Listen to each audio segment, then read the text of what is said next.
అయినా సరే అండి, ఒక కాన్స్టిట్యున్సీ నిజంగా డెవలప్మెంట్ అవుతుందా లేదా అని చూడటానికి కొన్ని మార్కర్స్ ఉంటాయండి.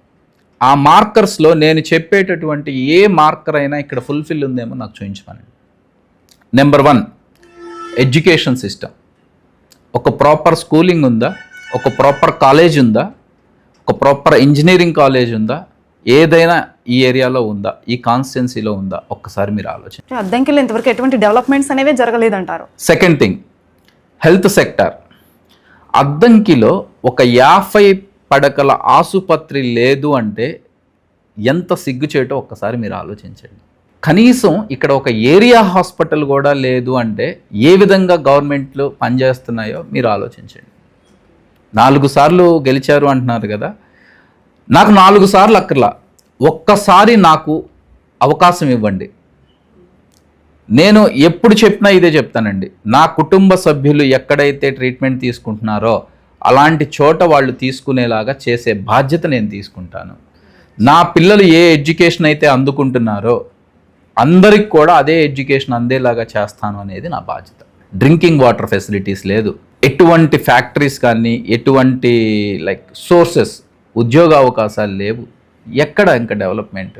సో మీరు ఛాలెంజ్ చేశారు గొట్టిపాటి రవికుమార్ గారికి. ఏదో కొన్ని కంపెనీస్ సిఎస్ఆర్ యాక్టివిటీస్ వల్ల సైకిల్స్ అవి డిస్ట్రిబ్యూట్ చేస్తే అది డెవలప్మెంట్ అంటే ఎలా అండి? ఓకే, మీ దృష్టిలో డెవలప్మెంట్ అంటే ఇప్పుడు మీరు చెప్పినవన్నీ ఇవి ఉంటే గనక, నేను చెప్పేది కాదండి, these are the indicators for any constituency development.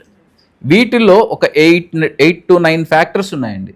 8 to 9 ఫ్యాక్టర్స్లో 1 factor అన్న 100% ఇది ఉంది అని ఒక్కటి చూపించమనండి.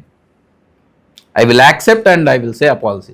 సో ఎలా అంటే యుద్ధాన్ని ఆల్రెడీ మొదలు పెట్టేశారని కూడా టాక్ వస్తుంది. సో మీరు ఆల్రెడీ ఆయనతోటి యుద్ధాన్ని మొదలు పెట్టేశారు. నాకు పర్సనల్గా ఎప్పుడు రవికుమార్ గారితో ఉండదండి. My Moto is very clear. నేను ఏ విమర్శ చేసినా, ఏ ఛాలెంజ్ చేసినా ఇక్కడ ఉన్న 10 మందికి ఉపయోగపడాలి అని మాత్రమే నేను ఆలోచిస్తాను. అది డెవలప్మెంట్ పరంగా కానివ్వండి, లేదా ఒక గ్రూప్ ఆఫ్ పీపుల్కి ఉపయోగపడేది కానివ్వండి, ఏదైనా ప్రజలకు ఉపయోగపడేదే నేను టేకప్ చేస్తాను. డాక్టర్గా చాలా సున్నితమైన మనసు ఉన్నటువంటి అశోక్ కుమార్ గారు ఈ వే ఆఫ్ లాంగ్వేజ్ కానివ్వండి, ఈ వే ఆఫ్ కూల్ థాట్స్ కానివ్వండి, ఎలా పాలిటిక్స్లో వర్కౌట్ అవుతాయి? ఇప్పుడు అందరూ చూస్తే చాలా అగ్రెసివ్గా మాట్లాడతారు, అవతల వాళ్ళని రెచ్చగొట్టేదానికి ఇంకా 10 వ్యాఖ్యలు ఎక్కువగానే చేస్తారు. మరి ఇలాంటి పాలిటిక్స్లో ఈ సాఫ్ట్ స్కిల్స్ తోటి మీరు అలా only one thing that makes difference అండి. ఒక చదువుకోని వాడికి, ఒక చదువుకున్న వాడికి డిఫరెన్స్ అక్కడే తెలుస్తుంది మనకి. చదువు అనేది సంస్కారం నేర్పుతుందండి.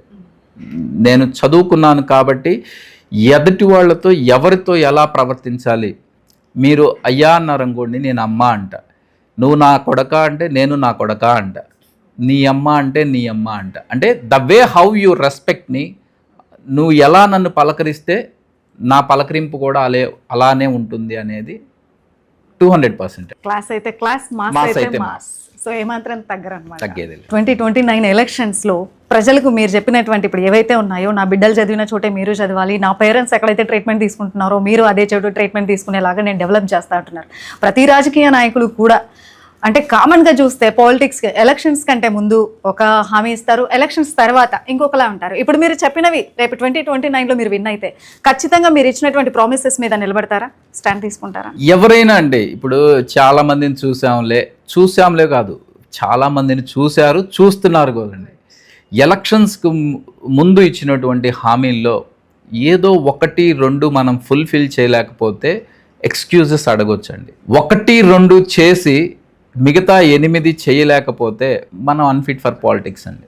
అంటే ఒకసారి నమ్ముతారు, లేదా తాయిలాలు చూపిస్తే రెండోసారి నమ్ముతారు, బట్ ప్రతిసారి ఫుల్ అవ్వడానికి ప్రజలేం గొర్రెలు కాదండి. వైఎస్ఆర్సీపీకి సంబంధించిన వాళ్ళ మీద ప్రతి చిన్న విషయానికి కూడా ఇప్పుడు కేసులు పెడుతున్నారు. సో దీని మీద మీ అభిప్రాయం ఏంటంటారు? అంటే ఈ రకంగా చూసుకుంటే లిస్ట్లో మీరు కూడా ఉండొచ్చేమో అని అనుకుంటున్నాము. మీ మీద ఏమైనా కేసులు ఉన్నాయంటారు? నా మీద అయితే ఇప్పటివరకు ఏం కేసులు లేవండి. మేబీ రావు అన్న థాట్ అయితే నాకు లేదు. ఫ్యూచర్లో ఏమన్నా రావచ్చేమో నాకు తెలియదు. కానీ ఫస్ట్ టైం అండి, అంటే 2014లో ఒక సంస్కృతి స్టార్ట్ అయింది. మీకు తెలుసో లేదో, 2014కు ముందు పాలిటిక్స్ అంటే అంత వరస్ట్గా ఉండేవి కాదండి. 2014లో ఎలక్షన్స్ నుంచి ఒక కొత్త సంస్కృతికి దారి తీశారు. ముఖ్యంగా 2024 తర్వాత ఒక సిస్టమ్ని ఎంత కరప్ట్ చేసి లేదా ఎంత మిస్యూజ్ చేసి ప్రజల్ని భయపెట్టవచ్చు లేదా ఆపోజిట్ వాళ్ళని ఏ విధంగా భయపెట్టవచ్చు అనేది చూపిస్తున్నారండి.